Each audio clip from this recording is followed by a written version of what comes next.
એ કે બોલાવું ત્યારે આવજો ને એમાં એ ભાગી ગયો તો ઓલો કે મારા દવાખાને આવ્યો તો મેં ઇન્જેક્શન માર્યું પોતું માર્યું 10 મિનિટ બે બોલાવું ત્યારે આવજો કે ત્યાંથી ભાગી ગયો એટલે મને એમ થયું ન્યા જ આવ્યો હોય કે મારે ત્યાં ઇન્જેક્શન ને પોતું મફત મરાવી ગયો તારે ત્યાં દાઢ મફત કટાવી ગયો બે ડોક્ટર એ કાળિયાને ગોતે બોલો કાળિયો વયો ગયો મદ્રાસ કલર એવો છે સામે વાળાને એમ કે આપણો છે ત્યાં બસ સ્ટેન્ડ રિક્ષા હાંકે બોલો કલર કંપની કલરમાં ફેર નથી પડતો આપણે કઈક અમેરિકાથી પૂરી આવે ધોરા બહુ તો અમેરિકા હું ગયો છું ત્યાં કાળીએ રહીએ તો છોકરાનો જન્મ થાય ને કાળું થાય તો બે દી ફ્રીજમાં મૂકી દે કંપની કલર મરી જાવ ત્યાં સુધી ન ફેરે અમારા ભેગો એકવાર એક આવ્યો તો મંજીરા વાદક વિદેશમાં તો કોલગેટ વાળા ની આવ્યા હતા ને એ શેઠે એને 1 લાખ રૂપિયા આપ્યા બોલો મેં કીધું કેમ મને કે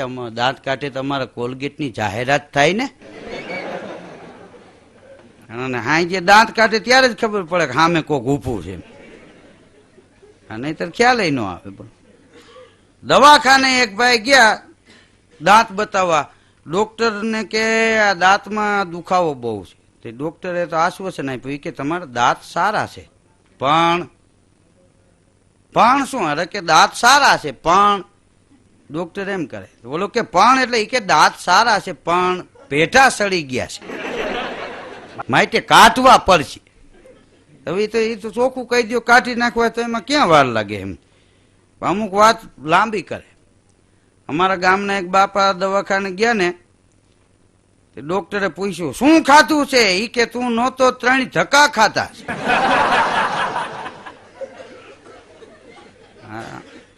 ડોક્ટર સામે તપી ગયા કે ખાવાનું હોય ખાતું હોય છે અમે કઈ વાલો ને વેલા ખાઈ નહીં આવ્યો હોય હા બજારમાં એ બાપા નીકળ્યા રિક્ષા વાળો લીવરે લીવર જતો હતો ગાયે કા જાય બાહું ચડાવીને ત્રાહો બેસી ગયો સીટ ઉપર બહાટી બોલે જાય ને ભોંપું દેશી વાળા બોલો બાપા એ પડકારો કર્યો હે રિક્ષા ધડ દઈને બ્રેક મારી બોલો બાપા બસ સ્ટેન્ડે જવું છે કે હા તો જવા દે કે તમારે નથી બેવું ના રે ના અમારે હું બેહું આ તો મને એમ થયું કે હું લહુરિયા જેવું લીવરે લીવર જાય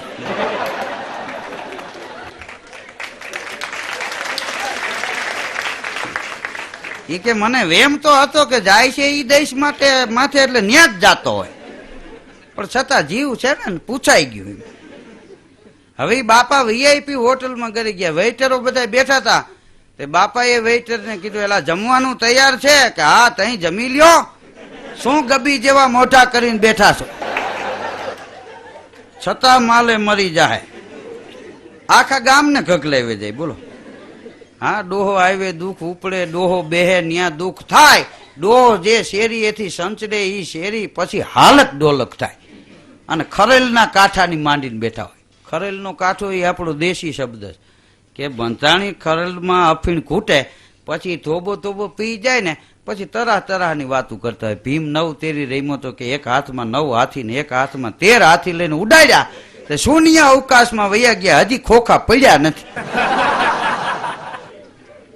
હા અમલનો કેફ કેવો હોય બીલી જો પીવે તો શ્વાન હુકો પ્રાણ લેવે બકરી જો પીએ તો મારે બ્રજરાજ કો મીંદડીને એક ધોબો પાઈ દો ને કૂતરાની બોચી જાલી લે કૂતરો નીચે મીંદડી માથે હોય હા બીલી જો પીએ તો શ્વાન હુકો પ્રાણ લેવે શ્વાન નામ કૂતરાના પ્રાણ લઈ લે અને બકરી જો પીએ તો મારે બ્રજરાજ કો ગાંધીગીરના જંગલમાં જઈ અને બકરીને 2 ધોબા પાવને સિંહને કેહવાળી જાલીને હેઠો નાખે બકરી 2 ન કરે સિંહ ભાંભેડે નાખતો હા બીલી જો પીવે તો શ્વાન હુકો પ્રાણ લેવે બકરી જો પીએ તો મારે બ્રજરાજ કો અને મૂર્ખ જો પીવે તો અન હુંપે ચોંટ મારે મૂર્ખાને 2 ધોબા પાઈ દો ને તો 10 રોટલી દાબી જાય 2 રોટલા દાબી જાય 1 થાળી દાળ ભાત ખાઈ જાય 3 લોટા પાણી પી અને હવ કરીને હોઈ જાય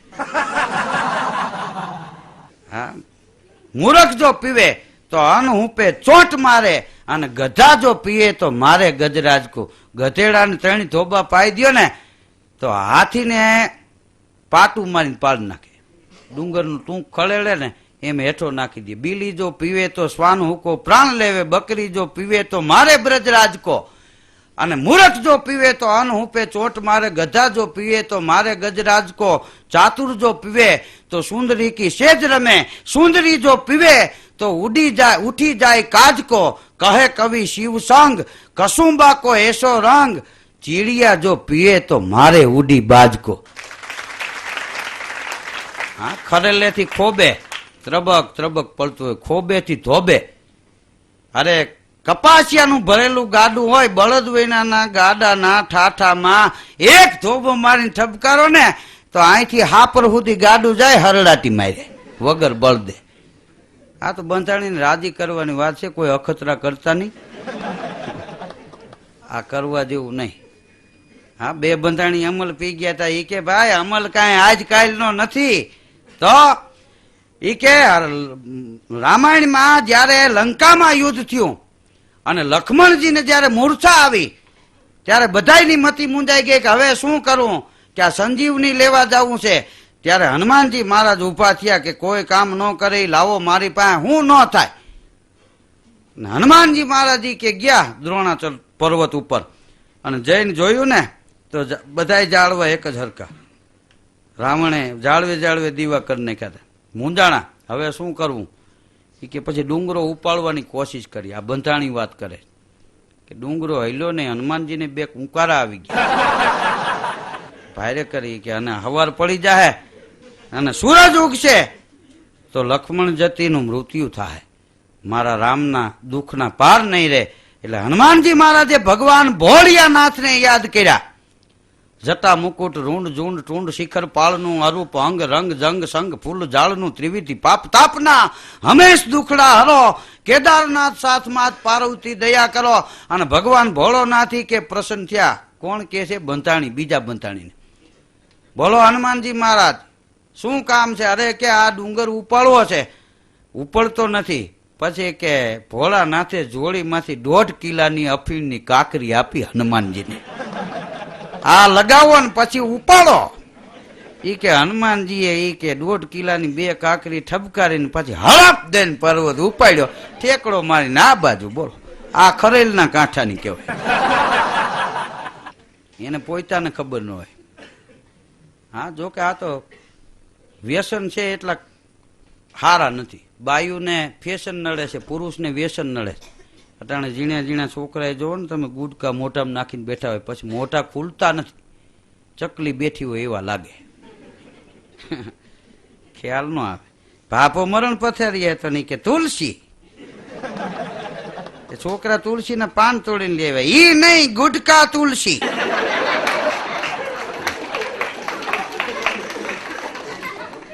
હવે જાવા ટાણે તુલસીની ખોલીને બેઠા. બોલો. અને રાજકોટના વેપારી તમે જો આપણે ઉધાર દેવામાં પાછા પડતા નથી. કોઈને રાજકોટનો વેપારી ના ન પડે. બોલો, અહીંયા ગમે બહાર નો આવે ને પાછા ગામના દે ને. હા, ઓળખતા હોય એને ન દે. એને એમ કે બૂચ મારી જાય અજાયને હાર. હા, ઓલા તો વળી હમણાં મારવાય પડે કઈ, અને ઓલા ઓળખી નહીં ને. દે તો વાંધો નહીં, ન દે તો કાંઈ વાંધો નહીં. રાજકોટના વેપારી ઉધાર દેવામાં પાછી પાની નથી કરતા, લેવા વાળા પાછી પાની નથી કરતા, ઉપાડ્યા જ રાખે. એક ભાઈને 1.5 લાખ રૂપિયા ભરવાનું બાકી હતા અને પાછો માલ મગાવ્યો. શેઠે ફોન કર્યો કે હજી 1.5 લાખ રૂપિયા તમારા બાકી છે. એ કે ભલે ને 2 લાખ થાય, હું નથી બીતો. વેપારી કે હવે હું બીવું છું. આ તું નથી બીતો એટલે જ આ કેવું પડે છે. હવે એટલા ભરી જાઓ પછી આપજો.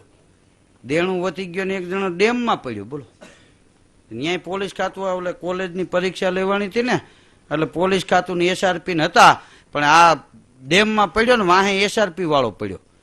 તે તળિયેથી કાઢી આવ્યો, કાંઠે લઈ આવ્યો. PSI સાહેબે કીધું માનવ દેહ મળ્યો છે અને તારે આ પગલું ભરવાનું કારણ શું? તો સાહેબ સામે ઉભો કે સાહેબ થોડુંક પાણી પાવ પછી કહું. પછી સાહેબે માર્યો. ડેમમાં પડ્યો તોય ન પીધું. બાયણે આવીને પાણી માંગતો, લે પાણી પાવ પછી કહું. તો ત્યાં તું શું લેવા ગયો? હા, મંદિરે માણસ જાય કોઈ ધર્મનું કાર્ય થતું હોય ત્યાં જાય, જાતા વાર નથી લાગતી, જાવો જોઈએ એવો વિચાર આવતા વાર લાગે. ભગવાનના મંદિરમાં જઈ અને એક માણસે ભગવાનને પ્રાર્થના કરી કે હે ભગવાન, ઈ કે મારી પત્ની કોઈની વાતમાં ન આવી જાય એનું ધ્યાન રાખજો. ત્યાં ભગવાન બોલ્યા મૂર્તિમાંથી કે હમણાં થોડીક વાર પેલા ઈ ગઈ, ઈ તારું કેતા હતા. પાછો ઓલો ભગવાન સામે ઉભો રહ્યો. બોલો તો તમે શું નક્કી કર્યું? ભગવાન કે મેં નક્કી કર્યું છે કે મારે તમારા બે માંથી એકેયની વાતમાં પડવું નહીં, વચમાં તમને ફાવે એમ કરો. હવ ના કર્યા હવ ભોગવે એમ. માણસને ભગવાન દુઃખ નથી દેતો, આથી દુઃખના વાહડા ખોડ્યા હોય ને એ નડે.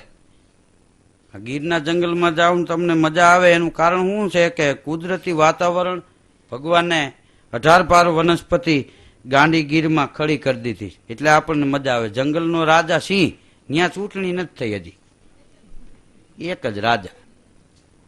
હા, ત્યાં કઈ રીછડું ફોર્મ ભરી ગયું એવું નથી, એમને હાલ્યું આવે. સિંહ ને બધાય મળવા ગયા હતા, વનના બધાય પ્રાણીઓ. એ કે ભલે તમે જંગલના રાજા રહ્યા, અમને ખબર છે તમારે ખોરાકની જરૂર પડે, પણ આમાં તમારું નક્કી નથી રહેતું. કઈ એક હરણ એટલે હરણ 5-5 દી સુધી આ એકની એક નાઈટનો ઘામ નીકળી જાય ને. હવે એક કામ કરો, તમારે અહીં તમારે થાણા થપી રાખો, ત્યાં બેહવાનું, અમારે આવી જાવ. એક વરણ અમે નક્કી કરી લે કે ભાઈ અઠવાડિયું હરણના નાઈટના જઈ આવે ભોજન માટે. હા, પછી ગધેડા જાય, હાથી જાય, હા નીલગાય જાય, આ બધું નક્કી કરવામાં આવ્યું. તો શિયાળિયા સુધીના બધા પ્રાણીઓ, જંગલી કૂતરા નાર ને બધા. તો સિંહ કે ભાઈ મને વાંધો નથી, તમે તમારી રીતે સેટલમેન્ટ કરી લેતા હોય, હું આ જપાજપીમાં અમને ક્યારેક પગમાં જખમ થાય છે. અને ઘણી વાર એવું બને છે કે જેની વાહે દોડ્યા હોય એ હાથમાં ન આવે ને બીજા આવી જાય. તમારા માટે ફાયદો, અમારા માટે ફાયદો. સમય પરિવર્તન થયો છે, તમે એટલું રાખી તમારે પોગી જવાનું રોજ એક ને નક્કી થયું. 2-5 દી હાલ્યું, પછી શિયાળિયાનો વારો આવ્યો. હવે શિયાળિયું છે ને એ લૂચું પ્રાણી, ત્યાં જઈને સલામ મારીને ઉભો રહ્યો કે એક વાત કરવી, ભલે તમને મને ખાઈ જવાના એટલા સારું હું આવ્યો છું, આમાં કઈ બીજું છે નહીં, પણ કે બોલ શું છે? તો કે હવે એક તો જાણું અમારું વરણ રહ્યું ખટાઈશ વાળું. હા, ખોટું નથી કહેતું કે જરાક બટકું ભરો તમારા દાંત અંબાઈ જાય. અને એક શરીર ભગવાન એવું અમને આપ્યું છે કે આમાં તમે ધરાવે નહીં, ભૂખાય ન રહ્યું. કાં ભૂખા હારા ને કાં ધરાઈ ગયેલા હારા. વચલા વાંકામ શું થાય, તમારે વળી કોકની માથે ઘા કરો તો કાયદાનો ભંગ થાય. તો તારું શું કહેવાનું છે? જંગલનો રાજા કે શિયાળીઓ કે એક કામ કરો, મારી બદલી મોટું મસદ જનાવર લેવું, તમને મોજ આવી જાય તો હું વાંધો. તો સિંહ કે તો ઝડપ કે ને ભાઈ મારે ખોરાકથી કામ છે ને, તમે પરજા સમજી લેતી હોય. ગયો શિયાળીઓ ગધેડાને પડખે ગયો જંગલમાં. જંગલી ગધેડો હતો મસદ, એની પડખે જઈને બેઠો. એ કે ભાઈ તારી આ હુવાઈ સસ્તી ન રહે. કેમ કે જંગલના રાજા પાસેથી જ હમણાં હું આવું, 2 મોઢે તારા વખાણ કરતા હતા. અમુક માણા એવો હોય કે એના જરાક વખાણ કરે એટલે એ પુલ માથે ઠેકડો મારે. બોલો,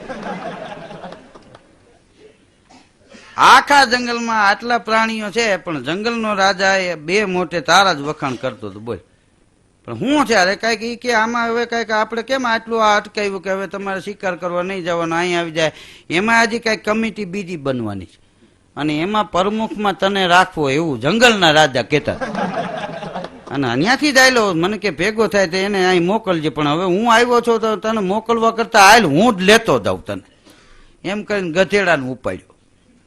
સિંહને એક તો ભૂખ લાગી દે, ગધેડો આવ્યો ત્યાં સિંહ તાળ મારીને બેઠો થયો. ત્યાં તો ગધેડે લીવર માર્યું, એ ઉભો રે પછી ત્રીજા ગેરમાં તો હતો જ. હા ને શિયાળિયાની આંખમાં જળજળી આવી ગઈ. બોલો, સિંહ શિયાળિયા સમજો હું છે કે આ બધું? તો કે શિયાળીઓ કે બાપુ તમે જંગલના રાજા કહેવાય, તમારે શાંતિ રાખવી જોઈએ, એને બિહાડવો જોઈએ. પછી હરવે હરવે વાહો ઠપકારવા જાતા જાતા પંજો માર લેવાય. તમે ઉતાવળ્યા બહુ, ઘડીક શાંતિ નથી રાખી શકતા. હવે શું કરવું ઈ બોલ. તો કે હવે ઈ હમણાં પાછો લઈ આવો કે ઈ અહીંથી સેજ કોઈ આવે આવે કે તમે અમને અમારી નાઈટને નથી ઓળખતા, અમે શિયાળિયા છે, અમે બોલીને મરેલા બેઠા કરી.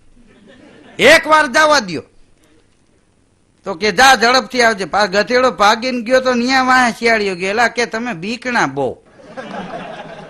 હા, જો બીક ન હોત ને તો તમારી નાઈટ ક્યાંય હોત હતા. હા, આ જંગલનો રાજા બે મોટે વખાણ કરે ને આટલી બીક. હું તને મારી નાખવાની બોલે. તારો વાહો ઠપકારો તો વાહ મરદના ફાડિયા. ત્યાં તો કે તે લીવર મારી દીધું. હોય એવા વર્તાઈ રહ્યા તમે. રાજાને ખબર પડી ગઈ કે આ બધા બીકણા છે, આવા ન ચાલે જંગલમાં, પાક બગડે આપણો. એટલે કે મેં તમને તમારા હારુંથી સમજાવ્યા એને કે ભાઈ એવું નથી, મૂળ આ એનો સમજ્યા ફેર થયો છે એટલે એ નીકળી ગયો છે, એ પાછો આવશે. તો હાલ હવે તું ન્યા. અરે કે પણ આ મને તો કઈક વેમ લાગ્યો. હવે કે વેમમાં જ તમારી નાઈટ વાહે રહી ગઈ. તમને બજારે કોક હામું જોતા જાય, તમે ઘરના બાયણે નથી નીકળતા, તમે દુકાન ટાઈમે નથી ખોલતા. હા, વેમમાં જ ગધેડા કે તમારી નાઈટ બાકી વાહે રહી ગઈ છે. બાકી જંગલના રાજા બે ફાઇટ વખાણ કરે તમારા. હાલ પાછો પોહ લાવીને લઈ આવ્યો, બેહાડ્યો રાજા પાસે. પછી તો થોડુંક એને એમ હતું કે હવે વાંચો નહીં આવે, પણ સિંહે થોડીક શાંતિ રાખી. હરવેરું ઉપાથી આ ઘુરુડાટી નાની એવી કરી. પછી પડખે ચડી અને એક થાપો માર્યો ને ગધેડો મરી ગયો. શિયાળિયું ગધેડા સામું જોવે, સિંહ સામું જોવે. પછી સિંહને કે હવે ત્યાં હરિહર કરી લ્યો. સિંહ કે અહીંયા તળાવ રહ્યું, જરાક હાથ મોટું ધોતો આવું, ત્યાં સુધી તું આ ભાતનું ધ્યાન રાખજે. તો કે જલ્દી આવજો. હાથ મોટું ધોવા સિંહ ગયો ને તળાવે, શિયાળીઓ ભૂખ્યો થઈ ગયો. તો ગધેડાના નાક ને કાન શિયાળીઓ ખાઈ ગયો. વનના રાજા આવ્યા, ત્યાં રોટલીની કોરું કેમ પાક આમ લઈ લીધી હોય એમ કરી નાખેલું. ખીચડીમાં કોઈ ગબકું મારી ગયા હોય તો ખબર તો પડી જ જાય ને એમ. એટલે કે આના નાક કાન ક્યાં? કે નાક કાન હતા જ નહીં.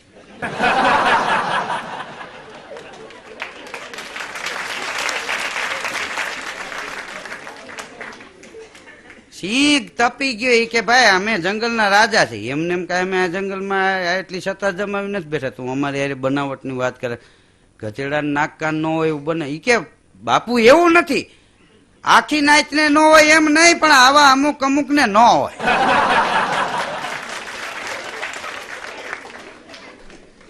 નાક કાન ન હોય એવું બને કે હા, નાક કાન ન હોય ને તઈ તો બીજી વાર આવે, નકર ઈ બીજી વાર આવે જેને નાક કાન હોય. અહીંથી છટકાઈ અહીં આવે, એને હોય જ નહીં બાપુ. આવા હોય કોક. હાલો લ્યો જે માતાજી એમ કે ભાગી ગયું. બોલો.